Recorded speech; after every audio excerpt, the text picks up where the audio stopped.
Kemudian Bu Dokter belajar di mana? Oh, guru saya Pak Rudi dari Bali. Di Bali Pak Rudi guru saya. Nah, dia tidak pernah tahu Pak Rudi itu siapa, tidak pernah ketemu saya, tapi otaknya langsung mengidolakan saya. Bahwa Pak Rudi itu hebat. Kalau muridnya demikian hebat, apalagi gurunya.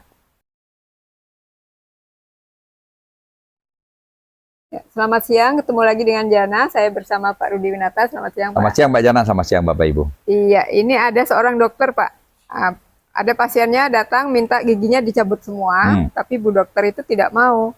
Dan akhirnya diterapi dan ternyata sakit kepalanya hilang. Nah, kemudian orang itu bertanya, Bu Dokter belajar terapi di mana? Nah, bilanglah dari Pak Rudi. Nah, akhirnya si pasien akhirnya mengidolakan Pak Rudi karena kok si Bu Dokter aja bisa menyembuhkan dia gitu.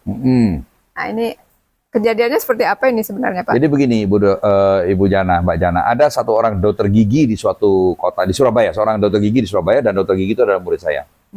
Suatu saat kedatangan seorang ibu yang datang minta tolong cabut semua giginya biar ompong. Wah, dia mengatakan, mohon maaf Ibu, sebagai dokter gigi saya itu disumpah. Giginya manusia itu berharga sekali, tidak boleh asal cabut saja. Karena sekali Ibu mulai SD itu gigi tidak ganti lagi. Jadi kalau bisa ditempel kita tempel, kadang-kadang sudah bisa di crown kita crown. Nggak boleh Bu main cabut-cabut. Kenapa Bu? Saya sakit kepala luar biasa Bu Dokter. Sakit kepala nggak kuat sampai mau mati. Dan dokter mengatakan kemungkinan saraf dan berkaitan dengan gigi. Cabut gigi saya semua Bu Dokter biar ompong, biar kepala saya hilang. Gini Bu ya, saya cek Bu ya, apa ada yang perlu cabut apa enggak. Nah, setelah ditangani ternyata kalau saya tidak salah ingat ada 3 yang perlu ditempel, ada yang cabut cuma 1. Itu aja Bu, yang lain bagus semua. Nah, terus tapi kalau Ibu mau, Ibu mau enggak diterapi? Nah, saya bisa terapi. Nah, duduklah Ibu itu di tempat praktek yang dokter gigi itu diterapi. Setelah diterapi, langsung hilang sakit kepalanya. Duh, kok aneh, langsung hilang. Oh, sumpah demi Allah hilang. Tiap hari datang ke sana untuk berterima kasih kepada murid saya itu, kepada dokter gigi itu, kenapa sakit kepalanya hilang. Nah, jadi kalau ada pasien dia keluar. Kalau pasiennya sedang tidak ada, dia masuk lagi. Mengidolakan betapa hebatnya Ibu Dokter itu. Kemudian Bu Dokter belajar di mana? Oh, guru saya Pak Rudi dari Bali. Di Bali Pak Rudi guru saya. Nah, dia tidak pernah tahu Pak Rudi itu siapa, tidak pernah ketemu saya, tapi otaknya langsung mengidolakan saya. Bahwa Pak Rudi itu hebat. Kalau muridnya demikian hebat, apalagi gurunya. Jadi sejak saat itu, setiap dia datang ke prakteknya Ibu Dokter ini, yang dibahas adalah Pak Rudi.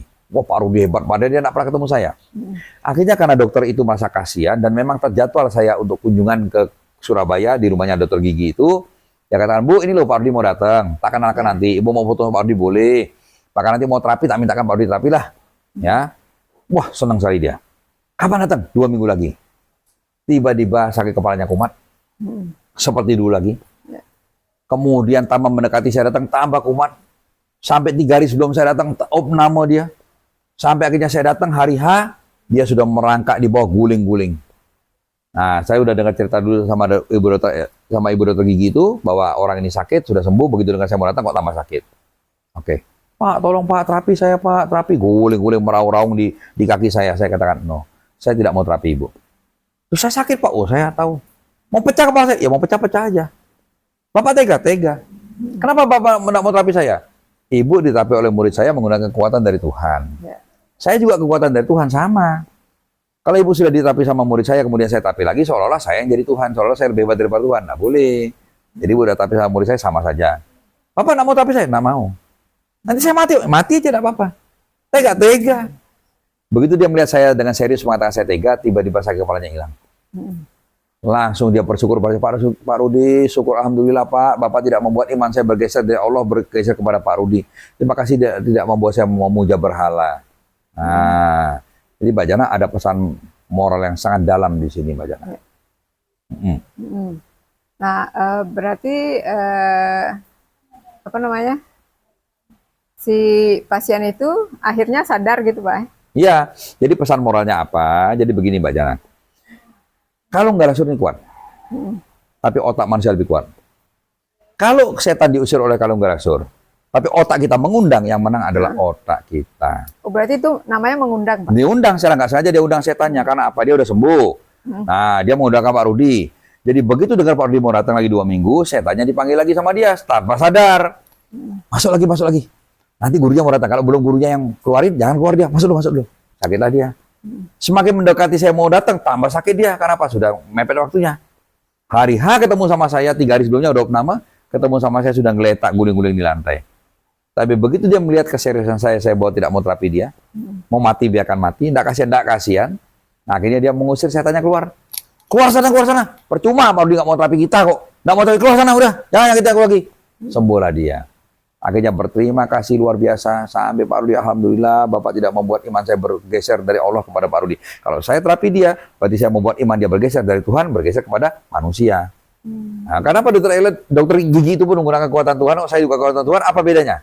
Ya. Nah, kalau saya terapi lagi, berarti saya memposisikan diri saya di atasnya Tuhan. Tidak boleh. Jadi, Mbak Jana, banyak sekali di antara kita sekarang menjadi sakit, tapi nggak tahu bahwa sebetulnya yang mengundang penyakit adalah kita sendiri. Nah, makanya otak kita harus dikuatkan untuk melawan penyakit. Kalau nggak suruh membantu, tapi yang harus kuat adalah diri kita sendiri. Karena kalau nggak suruh memprotek, tapi otak kita ngundang setan, yang menang adalah otak kita. Demikian, Mbak Jana. Ya, terima kasih Pak. Ya, yang lebih kuat adalah otak kita sendiri, maka jagalah otak kita agar selalu positif dan selalu kuat dan semangat.